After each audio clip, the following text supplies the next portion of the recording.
Psychological defenses are usually understood as internal walls, mechanisms designed to protect a single, isolated mind from its own anxiety.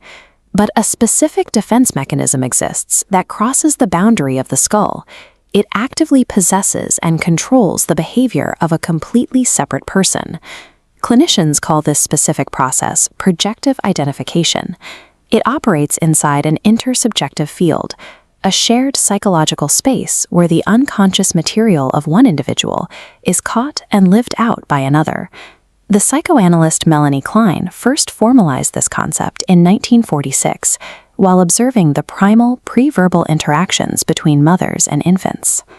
Klein observed that in early development, a psyche will often enter a state she termed the Paranoid-Schizoid position.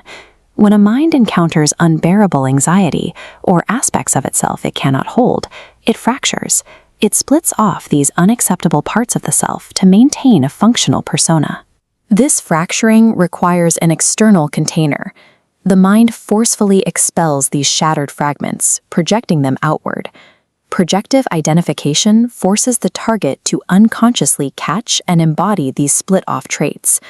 Projective identification exceeds the internal perception of the self in another. It involves the active, unconscious colonization of a separate mind. While Klein mapped this in isolated dyads, the analytical psychologist Carl Jung recognized this mechanism scales up to dictate the behavior of family systems.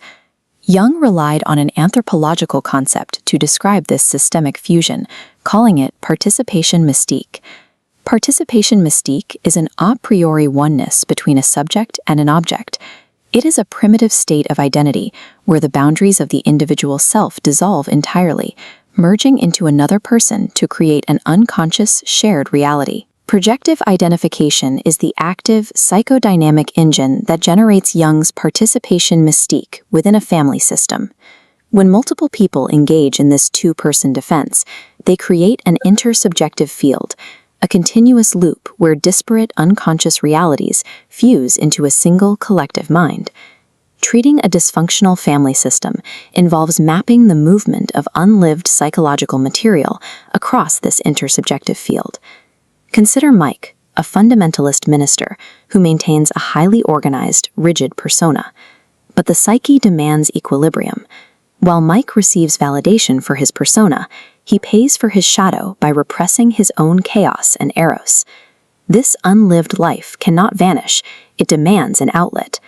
Repressed material moves through the subtle body, an energetic vehicle within the intersubjective field that transfers the unowned weight of the parent directly onto the child. This initiates the first step of projective identification. Mike cannot face his repressed sexuality, projecting it onto his daughter, becoming obsessed with her perceived promiscuity. In the second step, the daughter, caught inside the family's intersubjective field, unconsciously receives this projection.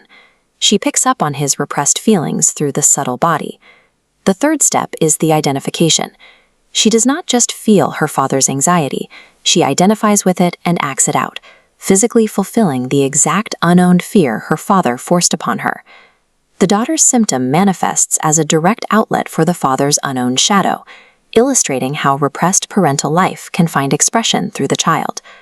The clinical and systemic outcome of the projection depends on the power differential between the two subjects. The first vector occurs when a more powerful individual, like a parent or a therapist, projects their shadow onto a less powerful, vulnerable individual, such as a child or a client.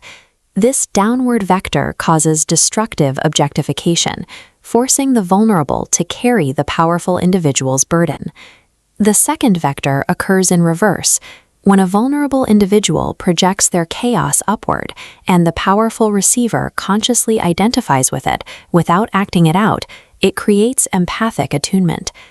The directionality of the projection and the consciousness of the receiver determine whether the intersective field functions as a space of healing or psychological abuse. In therapeutic settings like sand play, we see a healthy version of this developmental projection. Instead of targeting a living person, a child projects their internal conflicts onto inanimate figures, like miniature toys in a sandbox. This stands in sharp contrast to the dysfunctional family system. Projecting unintegrated material onto a living relative forces them into a role they did not choose, trapping them in a false identity. Toys are designed to safely hold our shadows.